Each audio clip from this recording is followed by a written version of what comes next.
Welcome to yet another episode of the POV podcast. My name is Kate Shira, and we are on location to Twiva Studios. And today, yet another exciting episode where we get to look at another point of view, looking at life through someone else's eyes. My guest today has had a very interesting life, an interesting career as well. And when you catch the story, for sure, it will impact you and give change. The name is Shiko. Karibu. Santi. How are you doing? I'm good. Umeona hii baridi ya Julai? Nakwambia naumiza. Lakini wewe unakaa ni kama hujasikia baridi. No, mfahamu sweater uko sawa. Inaumiza. Inaumiza? Kabisa. Now, Shiko, Yes. how I got your contact on how I came to learn about you was through a WhatsApp group of journalists. They were looking for, women who could speak about working in the streets or twilight workers. And that's where I got your number from. Ikaandikwa pale Shiko, Sex Workers Association. Niko, okay, haya chukua simu tuongee. And I was telling someone recently how I started my podcast. And you're going to see it on the news. I was inspired by a lady just like you. She gave her story, but sadly her story was very sad because she was found in the bushes hapo ndio anafanyia kazi yake. And because I used to think that the work that you do is a little bit off, because unajua when girls are growing up, of course tunaambia usifanye hii. So it's until I listened to her stories when I was like, wow, ni vizuri tusikize story ya mtu kwenye ametoka ili tuelewe ametoka wapi. So Shiko, tell me about yourself a little bit, because all I know is that Shiko is a member of the Kiambu Association to protect women who, work in the night. And that's all I know. I don't know much. When I met tumeongea 20 years you've been doing the business, but who is Shiko? Shiko is a sex worker by profession. Okay. She's a mother. She's a sister. She's an auntie to many, and also a grandmother to few. Wow, you're a grandma? No way. Sure. Wewe ni grandmom young basi. Nikatama kitakuchapa. So Shiko started sex works almost 20 years ago. And I believe that sex work is work for me. When you look at it in a different manner, you'll see how we work. Because me, I'm a mother of 4.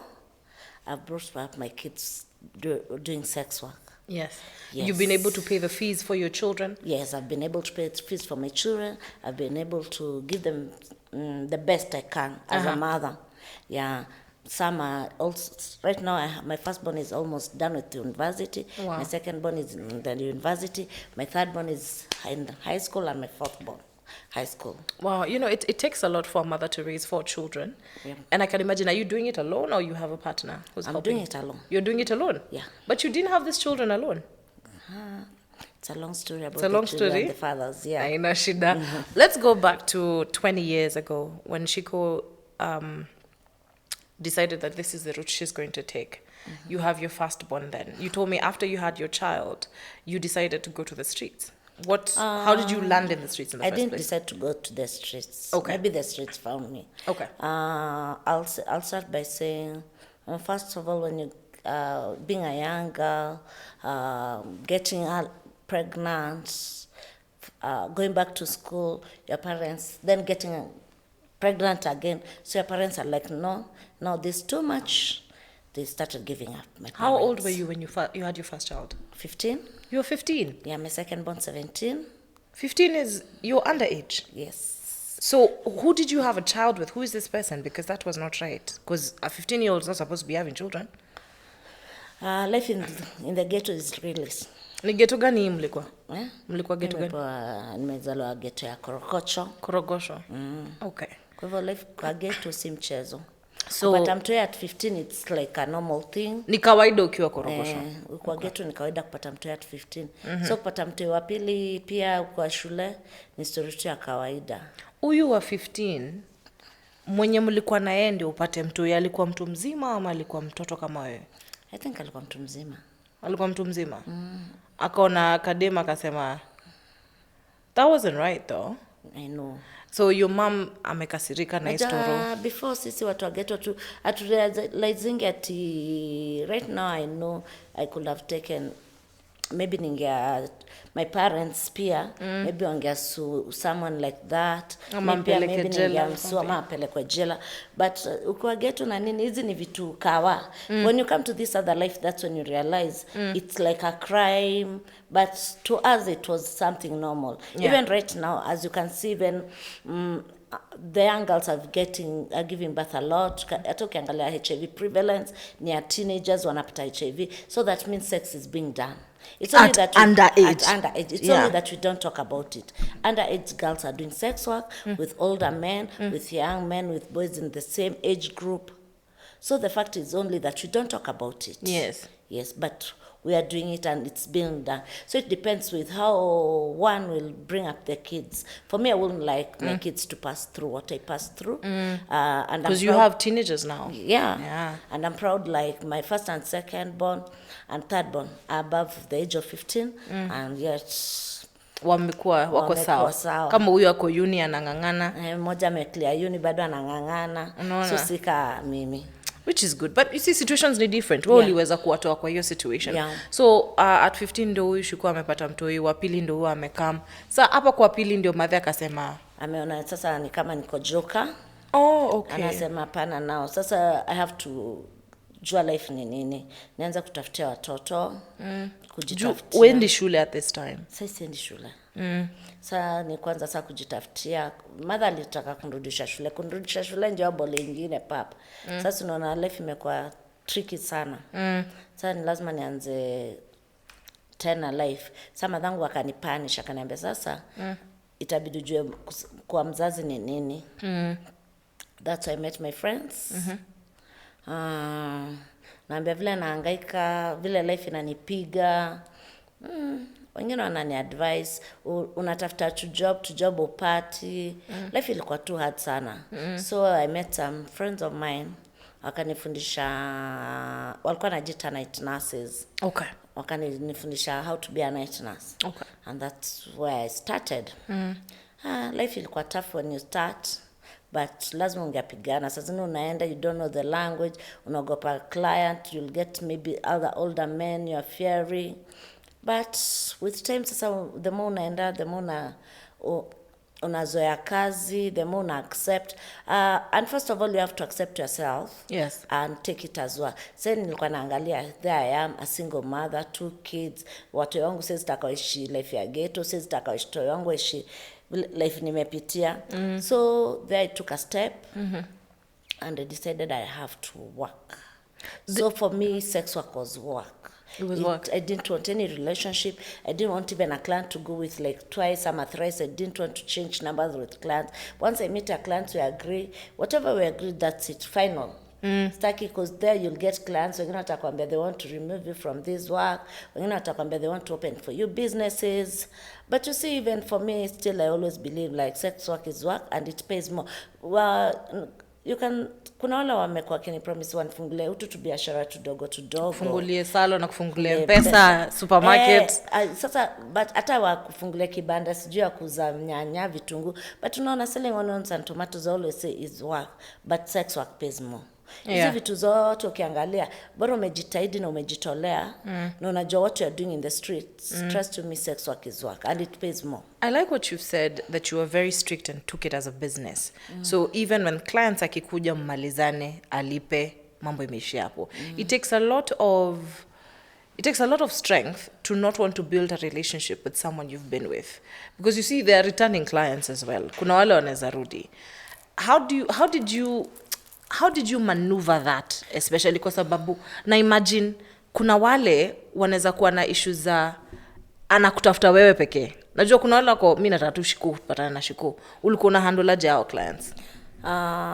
First of all, unajua mimi nikiingia pia nilikuwa na uoga, nilikuwa bado young. 17 ni mtoto. So naweza kumbuka nilikuwa na uoga mingi sana. So pia ulikuwa unapatanga mkikaa kabla clients wakuja, unapata mademo anakuambia nani jana alipigwa, mwingine alirepiwa. In this work it's pia kuna risk mob sana. Yes. So pia nilikuwa na hiyo uoga. So for me nilikuwa najua first of all, hata kuna client angekuja nipe do mob, nishuku hiyo do hiyo ananige do mob nikatae.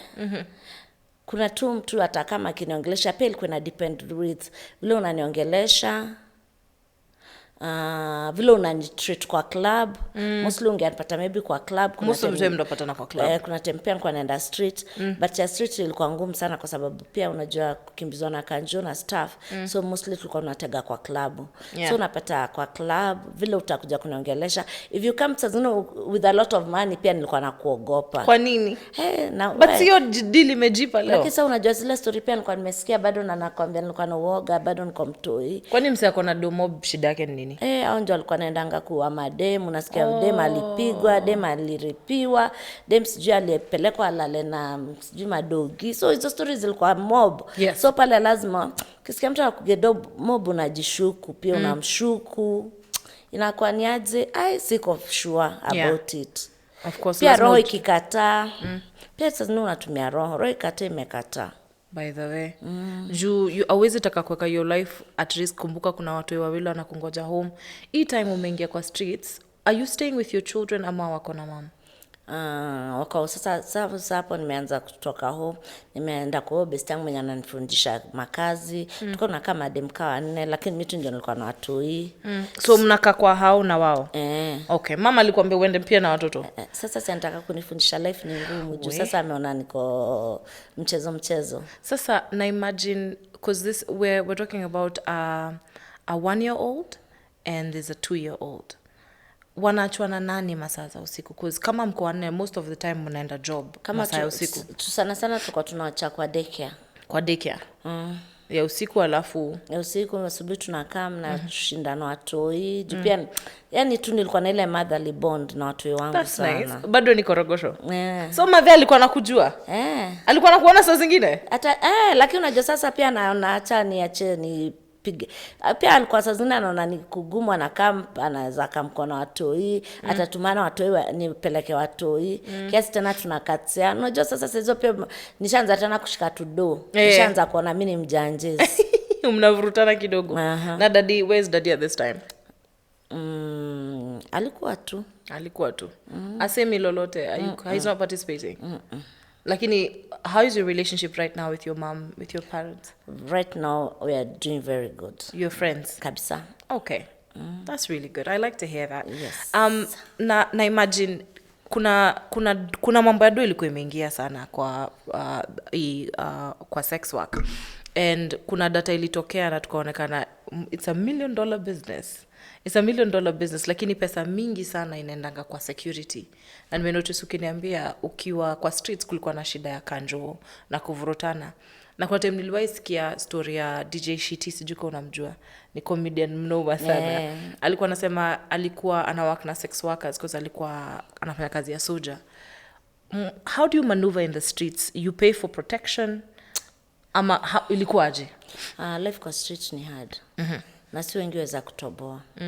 First of all, kumbuka umeingia hapo, kutakuwa na kanjo, kuna karau, kuna bado machali wengine wanakama wanaitisha za macho. Hawa za macho ni akina nani? Cause polisi na kanjo tu ndo tunajua. Ndio wanasema ngona to protect, maybe makanjo akikam wanatustua. Okay. Makarao akikam watustue. So our lazima walipo. Na pia tuko na semekani nimesimama kwa building fulani na kuna security. Msa security lazima pia akule. Tazingine kuna mabouncer wa club wakiona bouncer, tazingine unaona sasa makarao mtu akikam unataka kukimbia ndani ya club. Huyo pia lazima mtoboke kidogo. Yani ido yetu inakulwa na watu wengi sana, by the time ufike saa ni yako. Juzi pia nasikia Sakaja ameanza pia kutuchapa akisema anataka kututoa kwa streets juu nini. But unajua ni cause of course ni it's still criminalized to be a sex worker in Kenya. That's why ni part of the sharia, especially in municipal. Na kazi zingine tunaweza do. Hatungekuwa huko. Ungekuwa busy zingine. Ungetaka kudu job gani kama ungekuwa a Twilight girl? Sijui. That's all you know though. I think so. I think upon Joniko, that's my life. I hear you. But I think pia right now vitu mimi nafurahia ni kwa we are able to, as much as we've fought a fight bado, as much as sex work is criminalized, we are able to tuko ready, yani kujisema, kujitambua, kujitokeza. Yeah, we want the government to realize that we are there. Yeah. We are not criminals as much as the work is being criminalized. Yes. We also need the government to understand that if we can be decriminalized, tukubali, we will be there to talk and we'll be there to share our views. Yes.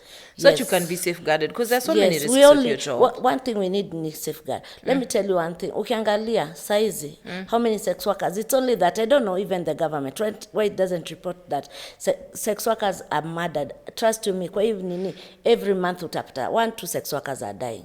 1-2 sex workers are dying. Different counties. So it's really pains us. So we need the government. Unajua kitu kubali na to accept as sex workers work.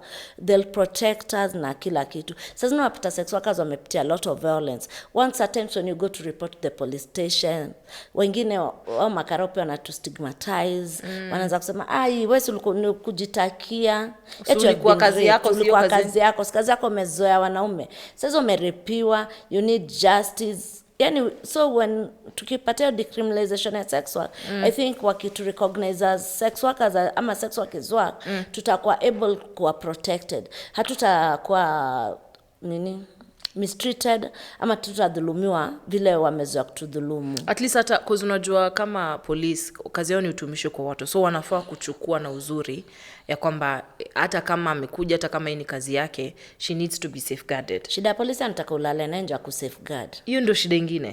Na sasa wewe utalala naye na una dona, unajua mimi one thing na hata tuna encouraging sex worker as in when you go there, you know what you are doing there, you know nini imekuleta hapo.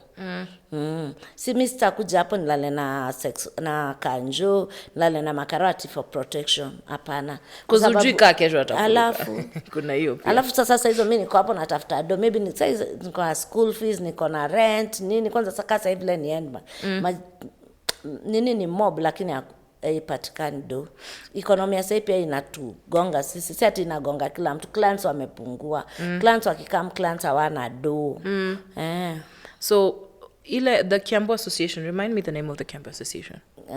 Kuna Kiambu Sex Workers Alliance, kuna Kenya Sex Workers Alliance, kuna African Sex Workers Alliance. We have a lot of organizations. Most of these organizations goal yao sana sana ni kuwa protect, kuwapigania, but they're NGOs most of the time. Yes. What do they do what have they done kuwasaidia? At least wana training about safety. They provide us with condoms. Okay. They give us services like maybe STI treatments. They give us STI testing. What else? Yeah. As in, we don't lack a lot when kwa hizi organization. We have safe spaces. You have a place where you unajua job yetu we have a lot. You have a place where you can go cry. You have a space when you can go scream. That times unapitia tu vitu moba a night whereby you need usiki kwenda home. Unasikia kwanza you go somewhere, you cry out, you go somewhere, you just scream yourself out. So we have like safe spaces whereby you can go cry out, you can go talk to someone. We have counselors.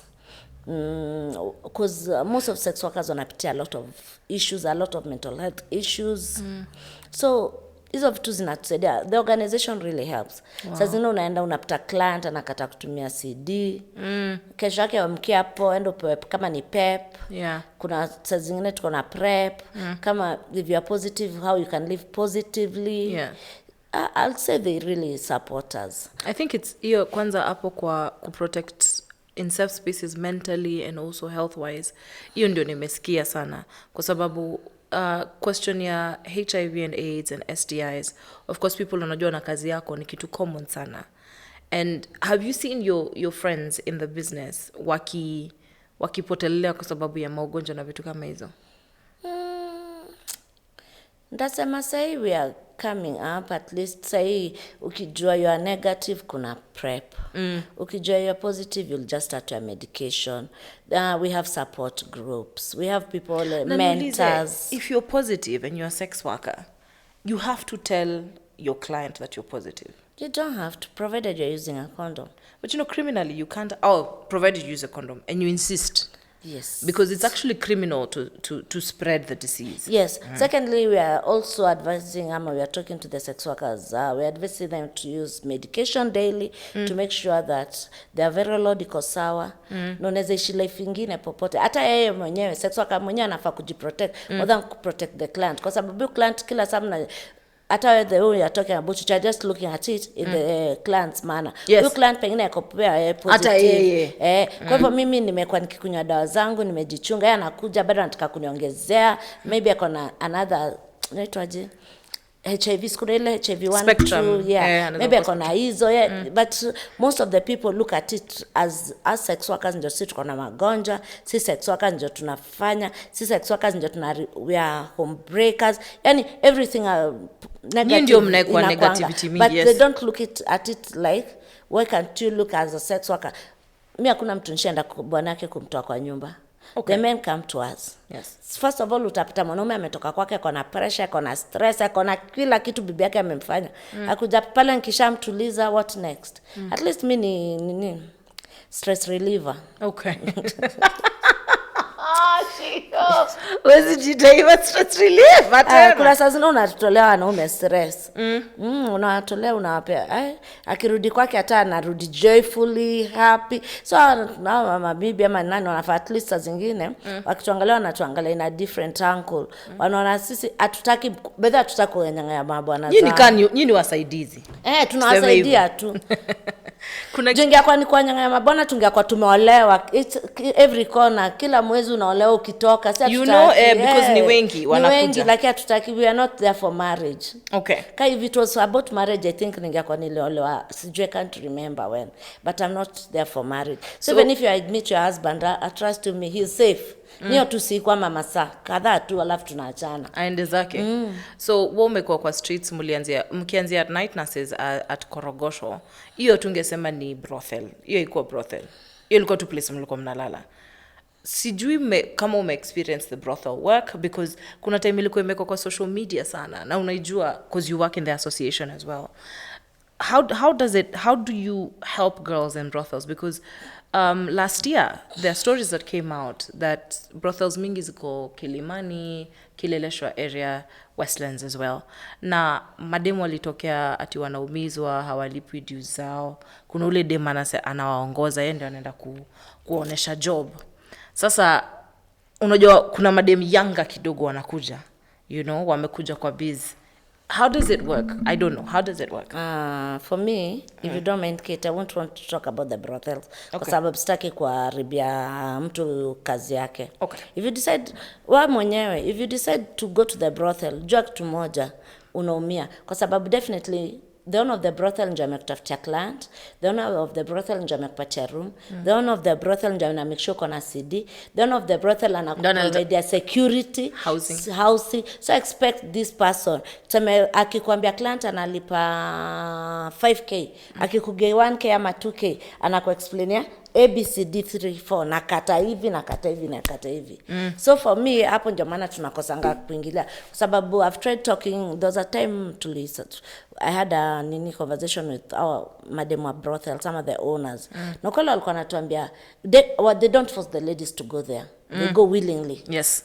They can't join. Dem akisikia tu yako sawa na hiyo thao, na client anatoa 5,000 juu huko, unasikianga unaenda unakataa 1 week food ni huyo madam. Kila kitu, maji ya kuoga. When they start complaining about na kuhesabu everything, they're like, no, it's okay. For me, let me just prefer the street and everything. Nikipewa 5,000 ni yangu, nikipewa 1,000 ni yangu. Had you ever tried being in a brothel before? No. You didn't? Wewe ngumu. Hiyo kupeana pesa yangu ni ngumu. Umesikia vile niko na watoto wengi. Uwezi gawa hiyo yote. Hiyo 5k gawa mpaka tawa itaweza. Hata nikakazana huko tu. Juu niko sure nikikazana kwa barabara 5k nitapata 1 night peke yangu. Nikijitolea, that will be a nice day. I hear you. Yeah. Kuna story nilikuwa nimesikia. Of course with you I won't lie, I'm really discovering a lot. Because ni biashara sijajua. Tumeiona tumepewa stories. Tumezisoma kwa Biblia, tumezisoma everywhere, but we've never really, I won't lie, I have never sat with a sex worker and discussed their lives. But kuna privilege. Si privilege. No, hata mtu wako anaweza kuambia labda hajaipata na msi anafanya hiyo job. Nikushtue because kama unajua kama uko kwa hiyo environment ni ngumu. You know what I mean? Ni juju hivi, hata nikwambia mabesi zako maybe 3/4 wanafanya hiyo job. Yeah. Nijua kuambi. Labda wanaifanya classes, iko na categories.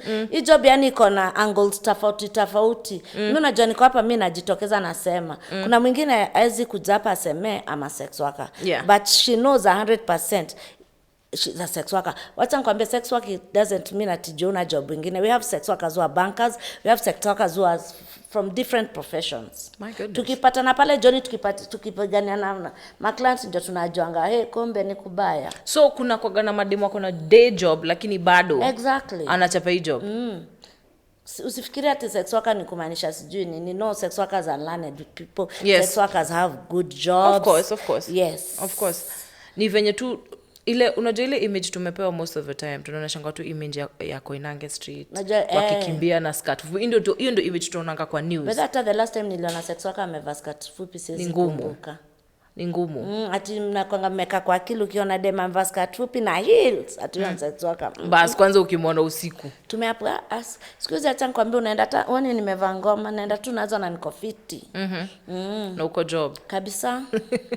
You know, I like your courage and the fact that you're not afraid to speak your word. I would question though, in your years of work, have there been times people who have tried to speak to you na wakwambia uache hiyo kazi ama ukafikiria wewe mwenyewe, let me pause on this work? Have there been moments uko we hata mimi nasikia ikiwa nzito? Of course. Wewe kutandikwa na maclient kesho waamuki wiki mzima unaadmitiwa. Wewe bedhe kazi pia ina need mtu yako na nguvu. Unatandikwa na client aje? Kwa lodging ama? Mwingine anataka kulipa na kutandika, mwingine anataka kutumia bila CD. Hii job si rahisi Kate. Yes. Usifikirie utaamka tu siku moja to decide let me be a sex worker. Utaanza tu hiyo siku na utaacha hiyo siku and you'll change your career.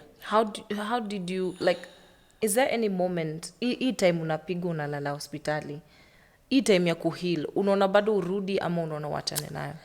Sasa unaona wachane nayo, lakini sasa watoto watakula. Watoto watasomea. I wanted my kids to have the best life. Of course. Kwa somema academy, kwa wanishi estate. Hapo sasa ukikufikiria zile vitu zinakungoja hapo nyuma, inabidi unarudi kazi tena. Kuna client yote unakumbuka ambaye alikuumiza sana? Nishetandikwa wewe. Wapi? Tasi mara moja. Ulikuwa wapi? Guy, ulikuwa wapi lakini? Si kwa rooms tu. No, like which is location? Is it Nairobi? Nairobi mostly. Kwanza Nairobi ndio saa zingine unaenda na client anakukausha do. But nimeona siku hizi mademo wamesema watatulia nitamoibisha hapo nje mpaka atoe pesa. Inabidi wewe imagine unakumbuka watoe wanafuda masijui mtoi ajaenda shule school fees alafu mtu hapo bado wanaume wanafaa kwa kitu heshimu sana. Are there any male sex workers? Because we know mostly the female sex workers. They are. The male sex workers, do you guys work together ama how does it work? Wako tu pia utapata kwa maklabu, kwa streets, but we don't work kabisa together. Kwa nini? Kwa nini mwako pamoja? Pia tutapigania clients. Oh, okay. Like, so saa zingine kwa association amua safeguard kama wanakam as mostly organizations zetu zinadeal na female mostly. I like that. Hiyo ni poa. Mmesema because hapo ndio mlianzia mostly. Au kama ni association yao tajuzi walipitishwa wanaweza form organization ya NGO ilipitishwa na gava because hiyo sasa ni LGBTQ for the male sex workers. Si ndio? Kuna male tu pia wanatafuta mama. Aya. Nasahau hiyo part. I think so. By the way, ole nimesahau hiyo part. Nafikiria mostly ni LGBTQ pia kuna wale wanatafuta madhe. Okay. Well, sikuwa nimefikiria hivyo. Let's go back to Shiko being a mom. You know, that's your first job more than anything. Yeah. How did your children find out what you do? Apart from me being a sex worker, I also fight for the right of sex workers in Kenya. Yes. Whatever I had passed through. So my kids, I always tell them, as much as wamekuwa so, but they used to know nilikuwa na fight, nilikuwa na make sure security ya sex workers ziko. But I think pia when they grow up, they don't really have to ask a lot of questions mostly. Ukipotea one night, wanaelewa uko busy. But tunawaambianga uko wapi if you have to be away. Yes, alafu sasa unajua pia nimechapa I don't go kila siku job. Yeah. Sasa naenda nikirichana cha field pesa imekosa. You will go if it's necessary. Yeah. Once tu saa zile ni kubaya. Na unajua wakienda shule na wakipatana na wenzao, because this is kazi ya kawaida for most people. It's not one of the most normal jobs, sorry. Unaona venye watu wanauliza. What do you mean by it's not one of the normal jobs? It's a job, of course you earn. Yes. Lakini unaona saa zingine watu akiandika kwa list. Mtu akiandika, my mother is a businesswoman, my mother is a nurse. Watu wengi ni ngumu aseme mamangu anafanya sex work. Hata mamake anafanya kazi kwa NGO. Yes, because that's the job. That's the job necessarily. Ajai kuwa victimized ama kusumbuliwa shule na marafiki zao. And I believe most of the sex workers wako kwa hizo vitu natumia kazi association ama yeah. So kwa hizi groups ni kumaanisha you are part and member of this. So if you have kids or anything, watu wako watajua pia you are working. Yes. Kama mimi sex work squeeze ni part time job. Because of course pia una mengi unafanya kwa association. Alafu pia tunaendelea tukibit, the young girls are coming in, job inaanza kwa ngumu as age goes. Unaona utakimbizana na kanjo anymore. Ni kazi mingi sana.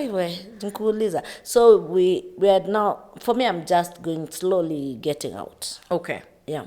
But you're encouraging girls to be safe even though they're going to be out there doing their thing. I believe, me, as much as I'm clearing ama nini, mi nataka pia, I'm still fighting and making sure that if all goes well, we want sex work to be recognized. Yes. Want sex and decriminalized. decriminalized. Want sex workers to be respected. Want people to understand sex workers are mothers. Want people to understand that sex work is work, nothing else. Wacha kuniona, when you see me, stop judging me. When you see me, stop imagining things in your mind. No, just see Shiko as a person, just Shiko as just a woman, normal human being. A mother who's doing her best. Yes, trying to bring food ama to make sure that her kids are fed well. Hivyo tu. Naelewa. Nakumbuka kuna time story ilikuwa imetokea I think a month ago of a man wa Murang'a alikuwa amepata inaitwaje bonus. Kupata bonus akaenda na a lady of the night. Kwenda wakakula sherehe mwaka nzima. Si mwezi nzima do ikaisha. Na ndio nikaambiwa kwa hii biashara saa zingine, kwa biashara yenu you migrate from one location to another depending on how the economy looks. Sio ndio sasa kitu tunatumia sijui as climate change. Hiyo ndio climate change hiyo. County to county. Sisi tukiona maybe kuna time tunaenda Kericho time kulikuwa na doya majani chai. Wazungu wamekaa Mombasa tumejichapa Mombasa. Sijui makarao wamekaa Mnanyuki tumejichapa. Tumezunguka my friend. Hii pesa si mchezo. But right now migrating ama nini, it's kind of tricky. Yeah. Since kwanza mademu wa mchelo akuje.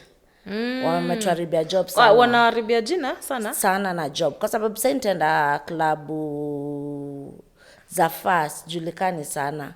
Hata nitakosa clients juu pia wanaume wanaogopa strangers. Wanaume kila mtu anabelieve mademu wanakamjo wa mchele. Ama mademu wanakamjo wanakam kuharibu area code. Pia mademu huko wataki new faces. Sika kitambo ningeenda Nakuru ni chape Nakuru wiki mzima. Sasa Nakuru hataki kuwa na sura mpya. Yeah.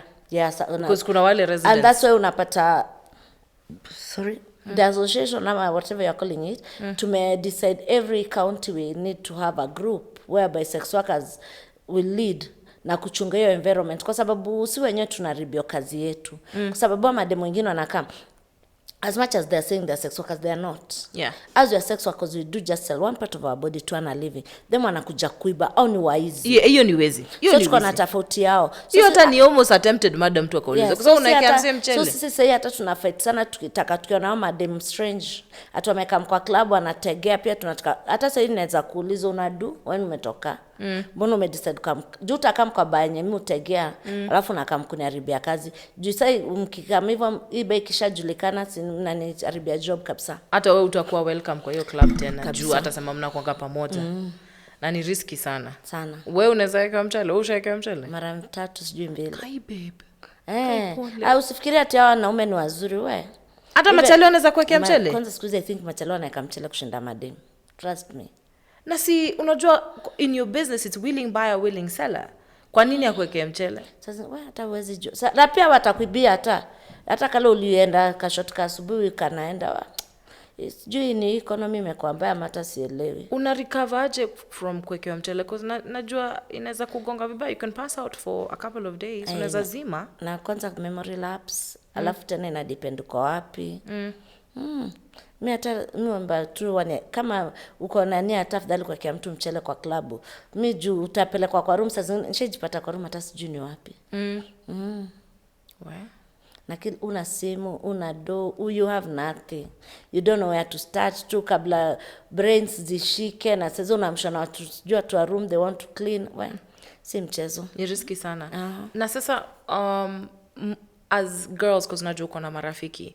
Uonangi kiwa sifa muende kama kikundi saa zingine kwa club mfanye job. Sasa tukienda kama kikundi tutenda na kikundi kwa si nzima like maybe just 2 or 3 of your friends.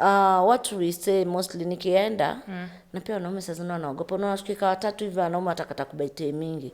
Nikapeke yangu utapata wanaume hii side ile side wanabete. So heri like solo iko na profit lakini pia iko na risk. Okay. I understand. I'm so happy that you're open about your life and you're not scared to do it.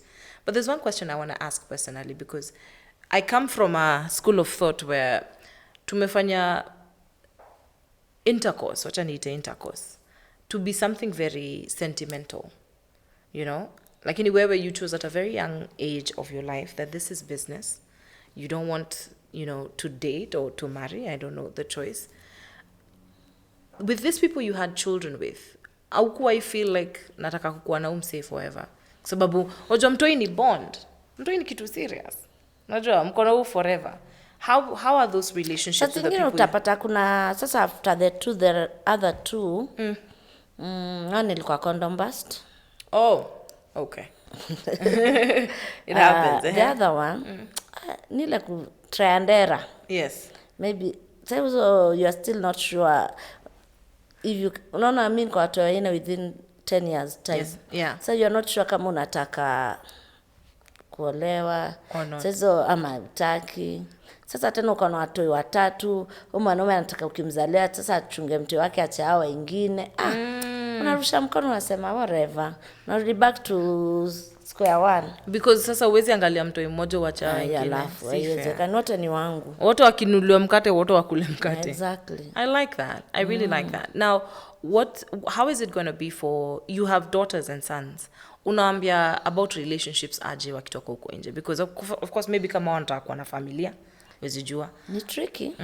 Unaongelesha ngaje ndio wajue wewe unaweza ishi maisha yako, how can you kama wanataka kuwa na I think me as a normal apart hata sijua job yangu I think kukuwa na teenagers. First of all it's very tricky. Are you teenagers boys or girls? Girl boy. Girl boy ndio teenagers sasa wale wadogo. Wala wamemaliza shule. Na sasa girl mwingine pia tume wote tu nakwambia si rahisi. Kwa nini? Well, kuna wale wanataka yani still it's like just the other parents sasa hata naeka hivyo bringing up hata juzi sijui ni jana ama nini kuna ule parent alikuwa anaambia mtu wake teenager Mr. Kwan nikikufungulia house 10 ukienda una decide kwenye umeenda kabisa ni hivyo tu mtu wangu bado kama sasa hivi wanashikana sijui wale walikuwa nasoma na yeye wale wa uni amemaliza uni amerudi home bado kuna kala nataka kwenda kudunda definitely as a mother pia sitaki hiyo mdundo sasa bado we are there too. But unajua ni kind of a catch 22 unajua kwa nini wewe unamwambia utaki end out na yeye anajua unaenda out mna handle aje wewe na mtoi ambaye mama unaniambia nini na hata wewe najua unakuja kesho sasa mimi mwambia mostly na trying sana kukaa let me tell you about the best thing about sex work. Yes. Me I don't work at night. Nice. Okay. Yes. Okay. Me sex work. We assume. Yeah, we assume that that's the time. Mimi nitatoka job ndatoka kwa hauka wewe vile uliingia job na nirudi na wewe so sijui mbona mnaonanga sex work mnaonasigiza mnaona sex work mnaona no hiyo ndio tu unataka nikwambie by the time mtu ajue busy ya mtu mwingine Kenya na kwanga ameambiwa ama Kenya ameona kwa media hiyo ndio anaona kwa the truth It's until ukae na mtu kaa wewe Shiko ama akwambia this is how it's done, this is what happened. Most of the time the notion is very different, you know. Kuna risks mingi kwa hii job yenyu. Of course umeniambia being infected with HIV, violence, being raped, amna protection from the police. Murders. I remember there's a time, especially in Thika, it had happened so many frequently. Kulikuwa na serial killer or prostitutes. It was very sad. What? Eh? What? Sex workers, sorry. But then we are different. We're not prostitutes, but we're sex workers. Kuna difference. Okay. What is the difference? Niambie tu. What is the difference? Hiyo tuongea later. Utaniambia, wezi niambia hapa kwa screen. Haina shida. Kuna risk ingine kubwa ina happen when you go with a client and the client, because you know with older men we hear the story so many times. Older men amechukua Viagra and then he dies. How do you handle that? Or how do you even help the girls wakishikwa kwa hiyo noma? Because akipata kwa hiyo noma atasemekana yeye ndio amemuumiza ama kitu kama hiyo. Amekuja kwa association yenu ama imewahapenia yana come alipatana na mse, kumbe mse ako na shida zake pia. You know kuna mtu anaweza kuwa na health issues zake wewe ujui. Unaona? How do you help the girls come out of something like that or help them? Because one is ashikwa inge kwa shida mingi. Unfortunately bado wanashikangwa na they'll suffer like a week hivi till the family decides to do the postmortem. Postmortem ndio sasa waeka free. Because once umefanya postmortem unaonekana ulikunywa Viagra, definitely mimi ka sex worker sikudanganya, kuna siku mimi nitapea mwanaume Viagra akuja nimalize. Kwa hivyo pia alikuwa anatake advantage yangu. Yeah, but one thing I know sex workers suffer. Because mwanaume akikunywa hiyo Viagra alikuwa anakuja juu anaona naenda kuspend do huyu naye nitamuonesha. Atumie the whole night. Na sasa hizo sio bei mlikuwa mmeagree. Exactly. Unajua when we are talking with you to decide about the price, hakuna siku sheni ambia unajua mimi nitakuwa nimekunywa Viagra. We ujui. Ujui. So me I'm innocent. Most of the men take Viagra ndio akuje kulipisha pesa yake. Anakusumbua the whole night nini. So by the time atkufe, wewe mwenyewe atukishikwa unasafanga like 2-3 days 4-5. Cause hapo by the time huyu mtu afanya postmortem onekana alikuwa amekunywa Viagra. Kumbuka kamkarumu atangalia mpaka hii maji wanaona it's clear. So mtu maybe alikunywa Viagra nje, yeye alikuwa anakam kukupunish. Na wengine unapatanga wanakunywa Viagra but mbaya ni fail kukuja, what will you do? Utapata huyu mwanaume ameenda na rape, huyu mwanaume ameenda sijui ameshika sijui nini. By the way kuna hiyo part. Kwa hivyo pia wanaume wanafaa kuangalia. Not exactly every time unakunywa Viagra unataka kutupanisha sisi kasa kutoka ama nataka kusema mimi pesa yangu yaendagi hivyo, mimi pesa yangu naifanyiaga kazi. Sasa kwani wewe hafanyi kazi? Sasa utakunywa tu hiyo dawa, kazi ikatae kukuja ndio utajojui. Cause kuna MCA, actually an MCA on Thika Road alifanya kitu kama hiyo akiwa India. Akaenda videos came out. Kwa sasa unajua watu wameingia kwa room. Siku hizi watu wanafanya video sana, wameingia kwa room. Kulikuwa na kasichana pale, kasemekana msichana ndiye amemuumiza, ndio akasema alikunywa dawa pale, you know. So from the story unajua si mmesikia MCA alikuwa wenye wanaendanga sijui country nyingine workshop or whatever, lakini amerudi kama ni maiti, kumbe alikuwa ameenda biashara nyingine. But this girl got into a lot of trouble, kwanza cause alikuwa in another country, India, mpaka akashikwa na aliingia kwa shida mingi sana. You know, sasa nilikuwa nataka kujua you guys mnawasaidia na tunawasaidia, lakini mimi support kidogo. We are supporting them but definitely lazima atasuffer 2-4-5 hapo days kwa sababu the only thing that itafanya this girl to be innocent ni postmortem. Hiyo tu postmortem itaoneshana huyu mtu alikunywa Viagra na alikunywa what time. Na hiyo Viagra ndio li overreact. Yes, utapata tasa zingine maybe dem amefika already mwanaume asha overreact. Hata atakuwa ameniguza akienda kukufa. Oh no. Yes. Maybe we had a date at 8 in Nairobi, kuna jam, kuna nini, ama nimekuwa na shughuli fulani. By the time nafika tuseme nafika 9:30 ama 10. But wewe ulianza kunywa Viagra yako around 6. Kumbuka Viagra imekusumbua mpaka by the time nifike 10. Nikifika hata hapo huwezi fanya kazi ama anything. The next thing tukikapo una collapse ama unaenda. So mimi nitashikwa nipelekwe ndani, by the time wafanye hiyo test na kila kitu, and that's why as long as you insist it's good to go to hotels ama lodgings. Yes. Kwa sababu na pia tunapenda hizi lodgings zenye hata wanaitisha client ID, wananitisha ID, they record mpaka time niliingia na pale ulitoka time ulitoka, sorry. Kwa sababu sasa wakirecord sasa zile niliingia, huyu mtu alikuwa amekunywa Viagra yake 4 hours earlier na nimechelewa. Kwa hiyo postmortem na kwa hiyo record ya polisi wataona I'm innocent. Okay. Most of the girls wanapatikananga kwa innocent. Hawakwagi wakijua mwanaume anatumia hizo vitu. But of course suffer in the hands of the police kidogo. Yes. Kabla postmortem ifanywe, because nani atakurelease na sasa you are a murder suspect. Yes. Yeah. It's quite risky. Eh? I hear you. So after this many years, una feel ni kama unaanza ku retire. What are some of the things you've learned about human beings too in general with you? Because najua umesoma vitu mingi about mabinadamu kwa jani yako. Umesoma nini? What have you learned about human beings? Not to be judgmental. And it's good to accept one the way he or she is. Na pia ku encourage mtu. If I find you, whatever you are doing, it's good I encourage you. Yes. Yeah. That's it. I think so. Yeah, but I really won't lie. I'm inspired by what you guys do at your association. To make sure that kuna mahali mademu wana feel safe, wanaweza kuja, wanaweza ongana counselors, si kitu kawaida for hata jobs za kawaida. Jobs za kawaida zinaga mahali za kwenda counseling. Unajua, of course ina shida zake, but hazifanani kama zenyu, because zenyu ni even security risk, even life risk zenyewe. Jobs za kawaida nyingi hazina, kama hizi zetu za kamera, ina risk mingi sana.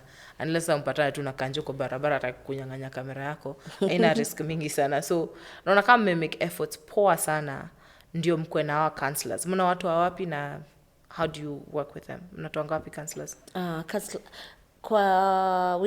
We also have like clinics. Whereby nikienda, sasa nikianza hata kusikia tu naumwa na kichwa homa, nitaenda tu kwa clinic nitibiwe, niangaliwe what's happening to me. Yeah. Am I having an STI? Am I having whatever I'm having? Nitatibiwa. Next, so kwa hiyo clinic ndio tuko na counselor. Kwa hiyo clinic ndio bado kuna safe space. Kwa hiyo clinic ndio kuna everything that you need. So ukiwa na mnakuanga na kadi yenu ya kusema mimi niko kwa hii association. Yeah, by the time you join kuna maswali utaulizwa. Siwezi kuchukua tu kiti nikupeleke pale niseme kuja ukatibiwe.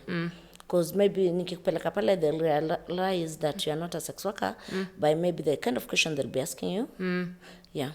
Because they'll have to enroll you, they'll have to ask you some question, the first step they'll have to even test you for HIV, they'll have to know your background kidogo.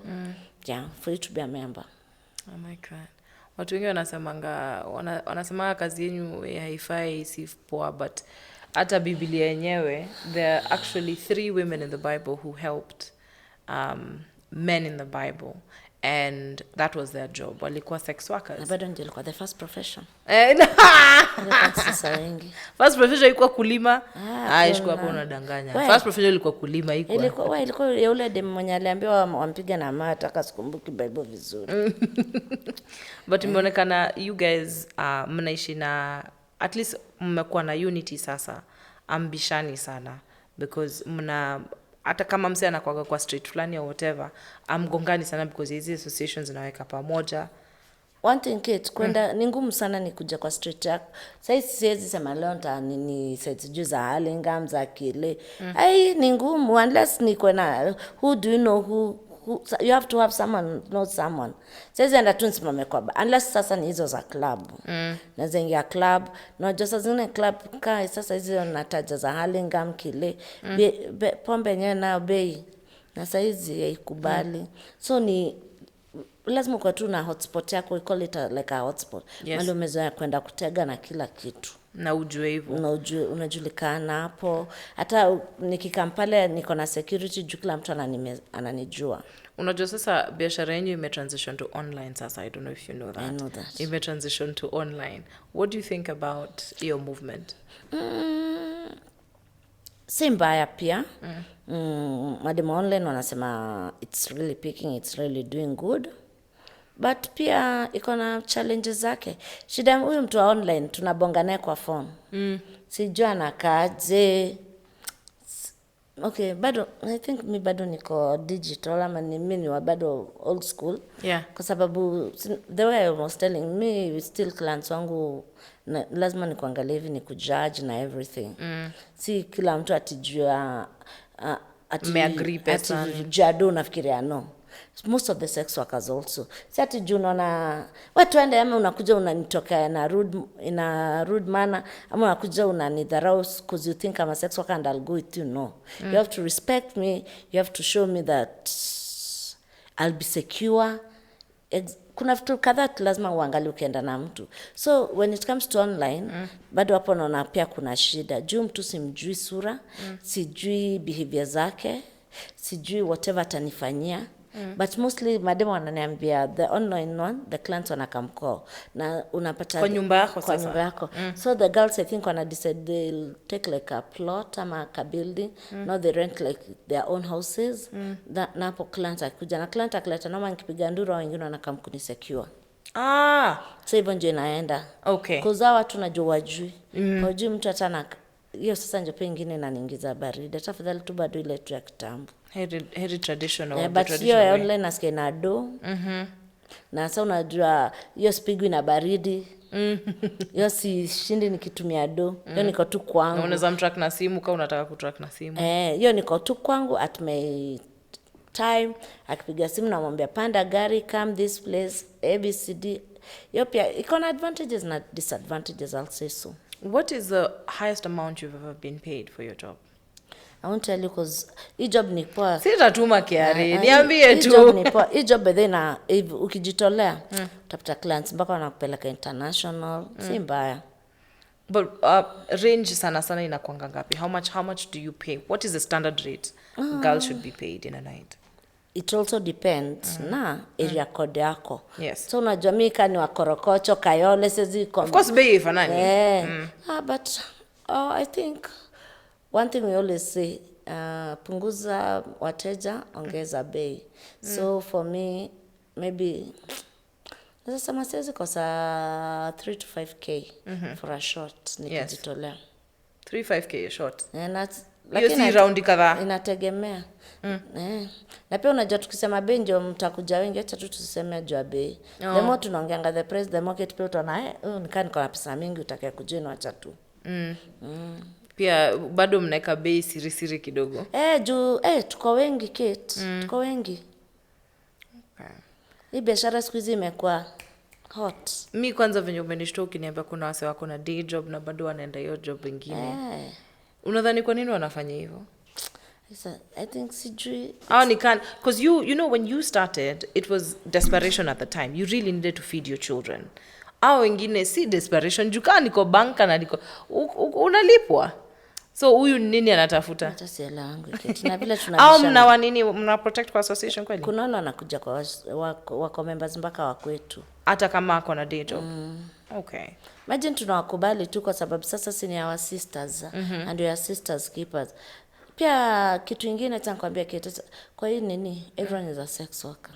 Yeah, that's the last word I'll say. Everyone is a sex worker. One way or the other. Yes, even you maybe. If you are married, banaka kikunyima pesa sala, niyo siku umefura, umpati, sijui anga. Lakini siku ile akona to do. Wewe na yeye hapo na hapo. Ni vile tu wewe uko tu na client moja mwenye mnasumbuananga. Client moja mconstant wa kila siku mkisumbuana, lakini pia hata naona unapatanga married woman no anapush na sijui their bosses, sijui cleaner, sijui ni life lakini ni crazy. But I think for me everyone is a sex worker. Ni vile tu ina depend unalipwa kiaje. Kuna monthly, kuna daily, kuna weekly. Unalipwa na mapenzi, kuna mimi nalipwa na mapenzi. Mapenzi gani wewe umlipo? Wao mpenzi wakose kupewa pesa ya salon ama wakose sijui wanataka kula nyama wiki mzima hazia akose dogo na vile kutaenda. Kai, mtakosana. Alafu. Tunaona. Ni vile tu sisi wanatuonanga ni kama sisi tuko hyper nini. Na nikutafutia. Alafu mmesema hii ni kazi yenu na mmejiandika mmesema hivi. Ndio maana mnaangalia hivyo. I want to know though because of course we mutumia wa society, you know. You're with fellow women in the society. How is it? Do you go to church? Do you participate in things like that? And how do other women handle knowing that you're like that? Because utaenda PTA, utaenda hizi, utapatana na wenzako. Church muenda, Kate? A lot. Wow, that's nice. A lot. Mi ni mtu wa church sana. Unfortunately, church zingi. Sasa shida ni saa zingine una change church sana. Yeah. You'll really want to go to church. But when people start knowing about you, they'll start discriminating you. Na kusideline. So kuna watu saa zingine ina affect. But I'm a church person. I go for retreats. I go sijui nini za wamama. I love that. Yeah. And you encourage your children as well to go to church. I have prayer groups. Wow. Yeah. Because also you need protection when you're going to work. I really like that. Mi ni mtu wa church sana, sana. Hata job wanajuanga, prayers and me kitu moja. I pray a lot. I hear you. There's something, and when you say that, inanifanya niulize swali, because, and I told you before, sijui kama ulijibu ama ulipenya. When I discovered about sex, I felt like sex is something very spiritual. But when I asked you before, I asked you in line with now the relationship with the men that you have children with, the man you have children with. And for me, when I understood about sex, I felt like it's something spiritual. Inafaa kuwa wewe na mtu ambaye unapenda and things like that. But when you say it like that, na unaingia kwa kanisa, unafeel kuna conflict ama unaonaje? Because what is said in the church and what you do is a little bit different. And what we preach as sex, you know?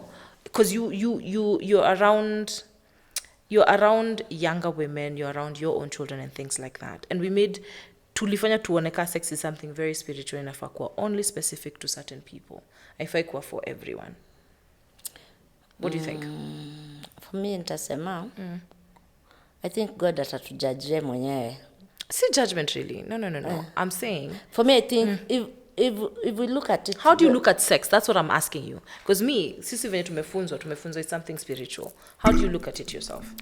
I don't know.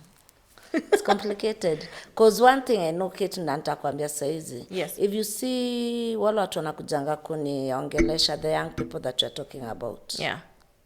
Talking about sex, wanting me to help them with condoms, wanting me to assist them sijui ameblanda, prep. I think ni vile to the society and everything, where vile umeiput as in sex, it's something spiritual and everything. Na tunaiaka hivyo juu tunaogopa. But in real sense, sex iko. Sex ni kitu normal kwetu. Even I think saizi, these young teenagers that are growing up, most of them, they're doing a lot of sex more than us. Because you have a lot of free time. Unajua uko job, uko na vitu za kufanya. Kama mara unasikia scandal, sijui kulikuwa na sex party, sijui.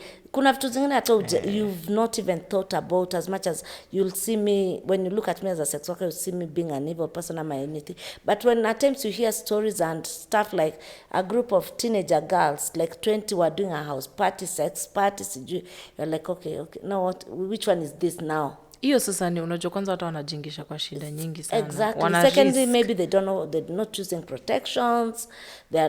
Alafu unapata attempts there's a story I read somewhere whereby a girl was saying that she had that sex group sex with, like, it was a house party. She's positive. She was born positive. Yeah. But she couldn't say. Naju, she's very beautiful. Most of the men wanted her. Yes. So nini analala tu nao. So ukianza kuangalia vitu hizo, unasema na hata sasa you are better off, even because in my sex life I think it really matters, as much as I know it's not that the way you're putting it. It really matters because siwezi fanya anywhere. I won't do it like as in like pornography. No, I don't do stuff like that. For me, it's me and you, my business, and we are done. And we have to go in a secure place. We have to do it. We have to agree. Yani, it has to be. Iko na motaratara yake pia. Okay. Si ati ni kuja tuende sijui ka bend over, sijui no. Sijui kwa gari no. Sijui pana. Tuseme wewe umeka discipline kwa kazi yako. And I think most of the sex workers wamefanya. Yeah. Ni vile saa zingine things come, mtu atakam Facebook anza kusema sijui I had sex sijui kwa gari, wewe na wewe tu hapo utaanza kusema wewe si ni malaya. Yani people spoil our name because everything bad, yani kitu yote mbaya inafanyikanga na kanisisi. But I think most of sex workers wana respect job yao because this work tunajiheshimu, tunaheshimu job yetu, na yani we want it to go far. Yes. We are not hapa ati sasa tutufanya kwa gari, so after that next no. Want even this men to respect us. That's why unapatanga bwana ya mtu alienda akarudi tena kwetu tena, kwa sababu bwana kama anaona huyu hata ni better than my wife, huyu ni better hata sijua ana ni kweli. Na unajua kuna question moja wasii sana uamini kwa sababu kazi yenu ni different sana, kwa sababu ni kazi ambayo inatumia mwili, ati pesa haitaka. So it's very encouraging kusikia umeweza kupeleka watoto mpaka shule and things like that. Umewezaje kufanya kujisimamisha ili you can be able to take all your children in school? Kwa sababu unaona kitu moja, watu I wish people wanaweza change perspective ya sex workers. Kwa sababu unaona, if I could have come here and say I'm a side chick, ungenichukulia like better than a sex worker. Unajua unaona side chick ni akona bwana ya mtu maybe wawili, watatu, but yeye amekuwa kwa nyumba, amekuwa life poa, analipiwa, kuna rent, kuna chakula, sijui kuna fuel, sijui kuna nini. So unaona udem yuko better than me. But niyo biz tu ni vile hawataki kufunguka. Only that people wanatuchukia sisi because we are there talking about it. Na mimi sitaki kuchukua someone tushinde hapo na yeye tukibishana. Unajua hata side chick bado wanakosana na nini. Me with my clients it's very rare. Ni tu wale tu one tutapata tu mwingine bangi zake ziliamuka hiyo siku, hataki kukulipa and stuff. Yeah. But a man, akikuja anajuanga. Cha nikwambia, na mimi ndio maana nimekwambia wezi jua kazi yetu ni ya watch time. Mimi maybe uingia job from 8 to 5 as a normal person. Sababu wanaume wengi wametoka, baby amemkasirisha usiku mzima, amemnyima. Atapita anajuanga kwenye tuko, apite hapo apige shot yake aende. Lunch time akuje, saa 4 akuje. Yani we don't miss clients. Yes. So ikifika 4 hapo nishafunga job. Mimi kuzushapata what you whatever I need. Mimi naenda home. It's very interesting. I won't lie. I told you at the beginning, I was inspired by a lady's story. She was a sex worker as well, but yake ilikuwa sad because alikuwa kwa bush. Ilikuwa mbaya sana.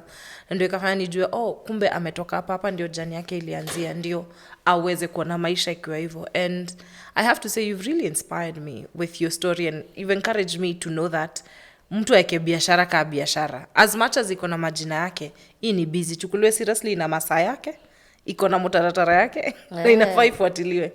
I like that. So what's next for Shiko? Because you're going around the country and you're helping people kuformulate hizi associations. Umeniambia kama Kiambu County mmeform association. Mnaenda every county I think kuna saizi sitaki unazita association but naweza sema kuna groups okay za sex workers whereby we want sex workers tushikane. Kama if it's Murang'a we have an organization, if it's in Kiambu we have an organization, Busia we have an organization, Wajir we have every place we have an organization for sex workers. But kuna ile national, by the way. National liko Nairobi, and that's Jenetangwa Kenya Sex Workers Alliance. Yes. Woko Kenya Sex Workers Alliance. I'm a member. Wow, I like that. Thank you. Unataka kukuwa Secretary General? Acha tunike kwanza nyuma. You're a member, but a very vocal member at it. Yeah. I like that. It's a very inspiring story. And of course, remember, you were watching this on YouTube, and of course, you can stream us live on Boomplay, Spotify. This is the POV Podcast.